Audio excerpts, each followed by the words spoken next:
मुंबईच्या वरळी डोब इथे आता कार्यकर्त्यांचं येणं सुरू झालेलं आहे। शिवसेना मनसेची आज सभा आहे, विजय सभा आहे, कुठलाही झेंडा नाही आहे, पण अजेंडा हा मराठीचा आहे। या मथळ्याखाली ही सभा ठेवण्यात आलेली आहे आणि केवळ मुंबईच्या महाराष्ट्राच्या 36 जिल्ह्यातूनच नाही तर विदेशातून परदेशातून सुद्धा जे मराठी भाषेचे चाहते आहेत, राज ठाकरे उद्धव ठाकरे यांचे चाहते ते पोहोचलेले आहेत। आपल्यासोबत असे गृहस्थ काय नाव आहे सर तुमचं? रवी मराठे। मराठे सर, तुम्ही कुठून आलात?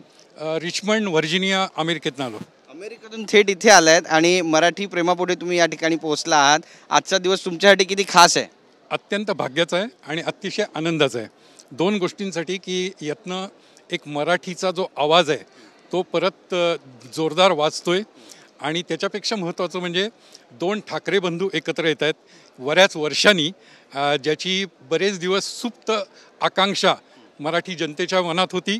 आणि विशेषतः मी असं म्हणेन की अमेरिकेतली जी मराठी जनता आहे, महाराष्ट्र मंडळ आहेत, त्या सगळ्या महाराष्ट्र मंडळांमध्ये देखील या गोष्टीचा अतिशय आनंद झालेला आहे। आणि दुसरा आनंद हा पण आहे की हिंदीची सक्ती या निमित्ताने दूर झाली। नक्कीच, पण आपण पाहतोय की 20 वर्ष लागली आलं, खरं तर 2 दशकं, आणि आज बाळासाहेब हयात नाही आहेत आणि दोन ठाकरे बंधू खरं तर एकत्र येतात। हे वातावरण किती आशादायी आहे आणि मराठी माणूस काय विचार करतो या सगळ्यांबद्दल? एक इमोशनल मोमेंट आहे त्यांच्यासाठी हा?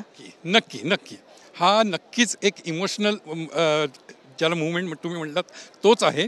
आणि मला खात्री आहे की प्रत्यक्षात जेव्हा आज दोन ठाकरे एकत्र स्टेजवर दिसतील त्यावेळेला या सभागृहात, नुसत्या सभागृहात नाही पण संबंध महाराष्ट्रामध्ये जे टेलिव्हिजन पाहतात त्यांच्या डोळ्यात देखील नकळत कुठं अश्रू येणार हे नक्की।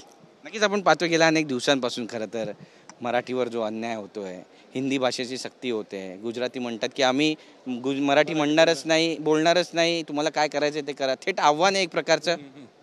हे आव्हान आहे आणि आपलं दुर्दैव आहे हे।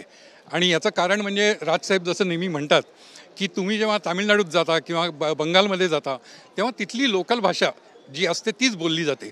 आपणच या बाबतीत थोडेसे सैल आणि थंड असतो आणि हे जे सध्या वातावरण ह्या निमित्तानं काही न झालेलं आहे त्याचा खूप आनंद आहे। आणि यातनं जे लोक आत्ता बोलतात ती फार कमी आहेत माझ्या मते, की जे म्हणतात की आम्ही मराठी शिकणारच नाही, बोलणारच नाही, त्यांना देखील आजच्या मेळाव्यातनं आणि एक मोठा संदेश नक्कीच जाईल की महाराष्ट्रात राहायचं असेल तर मराठी बोला, आम्हाला दुसऱ्या भाषेचा दुस्वास नाही, पण मराठी इथं राहिल्यावर तुम्हाला मराठी आलं पाहिजे। आज नेमकी राजभाषा आणि ठाकरेंचा आदेश काय असेल असं तुम्हाला वाटतं आणि काय करायला हवं दोन्ही ठाकरे बंधूंनी महाराष्ट्रासाठी, मराठी माणसासाठी? कारण तुम्ही तिथे दूर सातासमुद्रा पलीकडे आहात, जन्म तुमचा महाराष्ट्रातला आहे आणि ज्यावेळी तिथला व्यक्ती, तिथे जो स्थायिक झालेला मराठी बांधव आहे तो महाराष्ट्राच्या राजकारणाबद्दल विचार करतो, चर्चा करतो, काय त्याच्या मनामध्ये काहूर माजतं? महाराष्ट्राच्या राजकारणाबद्दल बोललात तर गेल्या 1.5-2 वर्षात जे झालं ते तिकडच्या मराठी माणसाला त्याचं कुठंतरी एक मोठं दुःख आहे। म्हणजे ह्या प्रकारचं राजकारण, या खालच्या पातळीला गेलेलं राजकारण हे पाहिलेलं नव्हतं कधी आणि त्याचं एक मोठं दुःख आहे। ठाकरे बंधू एकत्र आल्यामुळं एक नवीन राजकीय शक्ती उदयास येते आणि एक त्यामुळं अपेक्षा अशी आहे की राजकीय पटलावर देखील काही चांगले बदल घडून येतील। महाराष्ट्रामध्ये पुन्हा एकदा ठाकरे ब्रँडच पाहायला मिळेल अशी अपेक्षा आहे तुम्हाला? राजकारणात सुद्धा दोन्ही भावांनी एकत्र निवडणूक लढवायला हवी असं वाटतं तुम्हाला? नक्कीच असं मला स्वतःला वाटतं आणि मी नक्की तुम्हाला सांगतो की अमेरिकेतल्या भारतीय मनात देखील हीच भावना आहे की दोन्ही ठाकरे बंधूंनी एकत्र यावं आणि महाराष्ट्राला नवीन दिशा द्यावी। धन्यवाद आमच्याशी बातचीत केल्याबद्दल, बोलल्याबद्दल। तर आपण पाहतोय आपली भूमिका मराठे साहेबांनी मांडलेली आहे। थेट व्हर्जिनिया अमेरिकेतून ते या ठिकाणी पोहोचलेले आहेत आणि केवळ महाराष्ट्रातल्या 36 जिल्ह्यातून, मुंबई ठाण्याच्या, नवी मुंबईच्या कानाकोपऱ्यातूनच शिवसैनिक मनसैनिक येत नाही आहेत तर सातासमुद्रा पलीकडूनही आता लोकांनी यायला सुरुवात केली आहे। आज राजभाषा नेमकी काय असणार, राजादेश नेमका काय असणार आणि त्यासोबतच उद्धव ठाकरे नेमकं कशा पद्धतीनं मार्गदर्शन करणार आहे, काय आदेश देणार आहे, पाहणं महत्त्वाचं ठरणार आहे। कॅमेरापर्सन योगेश गुरवसह गिरीश गायकवाड, TV9 मराठी, मुंबई।